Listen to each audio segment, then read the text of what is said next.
Hey guys, this is Dennis, the founder of Think Hero. And I'm David Griffin, your resident comic book and video game guru. And this is our review of Alfonso Cuaron's Gravity, long-awaited Gravity, which actually me and David saw almost a year ago, and I'm pretty sure we shot a review for it, but I can't find it. It's like on my hard drive, like somewhere. And we couldn't talk about it. Yeah, so we couldn't talk about it, but we did shoot a review, and then now we're just shooting a new one because I can't find the old one. Special effects weren't even finished when we saw it, so. Yeah. But I think in general, most of it was intact in terms of what the story was and what the themes were.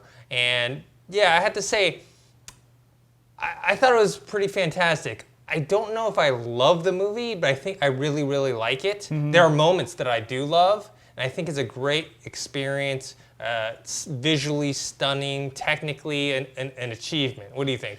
I agree. I think I've been trying to phrase this to people, like, because everybody, like, work everywhere, everybody's talking about how good this movie is. You guys do, and every time I hear that, I almost want to tell everybody, like, well, kind of hold your expectations in check, because while the film it's awesome, it's this visual, spectacular feast, but it's not about necessarily world building or story. It's not like a big, huge story. It's very personal for how much spectacle's going on. I mean, I always say it's like Castaway in space. It's Tom Hanks' Castaway movie in space. It's really small, really intimate. It's good.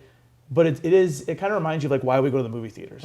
You see like some of these indie films and stuff, you got to pay money to go see, it's like, you're like, wait, why am I spending $15, $16 to go see this? But like this movie's something like you want to see in the 3D.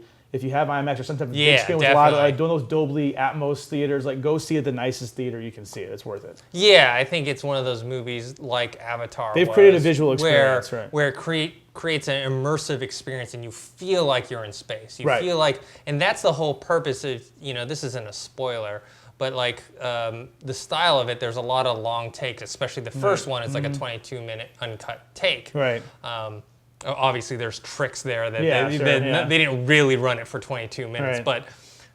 But the reason why they do that is to give that sense that you are in space with them. Because you're not going to get, when you start cutting in space too much, then you start to feel like, well, this is a movie. You feel the camera, yeah. Yeah, you feel like, okay, this is a movie, and you don't feel like you're floating there. But, when you're watching it, I'm sure you felt it the same way. Like, you felt like you were moving along with them. Yeah. I mean, even when we saw it, like, again, like 8-9 months ago, however long it was, I mean, before the visuals were even finished, we were talking about this at the end of the movie. It's like, man, that is some of the best space scenes I've ever seen. That's Avatar, even in the 80s, like with aliens, like those are some of the best space footage I've seen. I was like, man, it looks so good. And I guess the way they made it was more like, almost like, they were just kind of like, their faces and stuff were there, but a lot of it was just, special effects. They did a really good job with their special effects. Looks really good. And then as far as the casting, there's not many characters in this. You really just have Sandra Bullock and George Clooney. And we had talked about in our first review that, at least I felt that, like, I think Sandra Bullock did a great job with it. Especially now that the casting news is out. Like, it was supposed to be Angelina.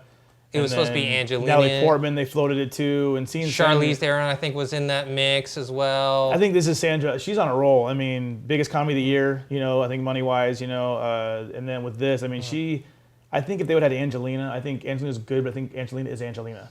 Sandra Bullock can kind of hide in this role, and I think she was brilliant in the role. See, I think like someone like a Charlize, I would have been interested to see if Charlize Theron and maybe Robert Downey Jr. instead of George Clooney in that role. But I mean, that's just hypotheticals. Right. But yeah, she did a great job with it. It is her movie. George Clooney's the co-star, but he's not as prominent as she is. Yeah. I mean, it is, like I said, I always refer to it like Castaway, but it's just it's such a visual. I mean, that's what it is. It's so much about the visuals that I don't say the story's bad, but it's not like, don't go there expecting like this poetic dialogue like Tarantino. Don't expect some 15-minute conversation at a bar like Tarantino writes. I mean, with just back and forth. Like, I mean, it is more of about the visual feast, because sometimes the dialogue, a little cheesy here and there, but I mean, it's fine. It's good. It doesn't matter because it's about the visual storytelling that makes this movie so good. Well, let's wrap up our thoughts, and then we'll go into a spoiler section after, but let's wrap up our thoughts and give a grade. So I'm going to give the movie an A-. I think it's fantastic. I think you should see it. The only, I guess, criticisms I have is I think even for a movie that has very little dialogue, some of the dialogue does come off a little cheesy Sure. or over the top, Sure. especially in one of the sequences.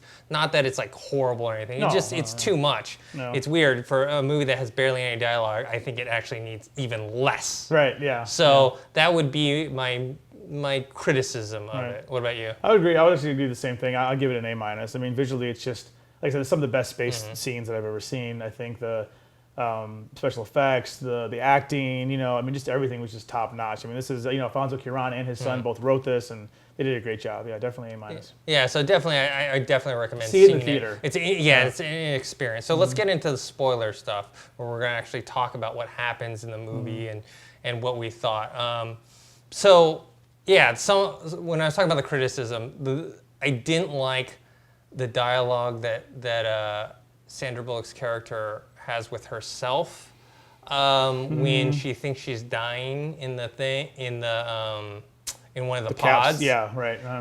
It was just a little too on the nose. It was like kind of like trying to let the audience know this is my whole backstory and this is how I'm feeling right now. Yeah, I don't think you needed that. I don't think you needed the fact that her daughter. I don't think you need that tie to her. I mean, it's nice to have context, but I think there's so much danger and suspense and stuff going on in space in that moment. I don't think you don't really need to know much about their personal lives. I mean, clearly talking about like, oh, look at Texas down there, like the different places. That's fine. I mean, but you don't need to know all about them. Like, there's so much going on. You feel for them no matter. I mean, they could have a dying grandmother of cancer. I mean, you don't need that extra heft on there. I don't think it's necessary. I think you said like could almost. Yeah, well, I think that's the thing is that Alfonso Cuarón has an overall theme of the movie, and that's why he has rebirth, like the whole fetal position. Yeah, so that's why he wanted to tie in her daughter. It was right. like coping with that death and that loss, so that she can be reborn again. Right. Yeah, you have her in the fetal position with the umbilical cord coming out. It's Right, very yeah, blatant right. and obvious, and then you have several other things like even the pod.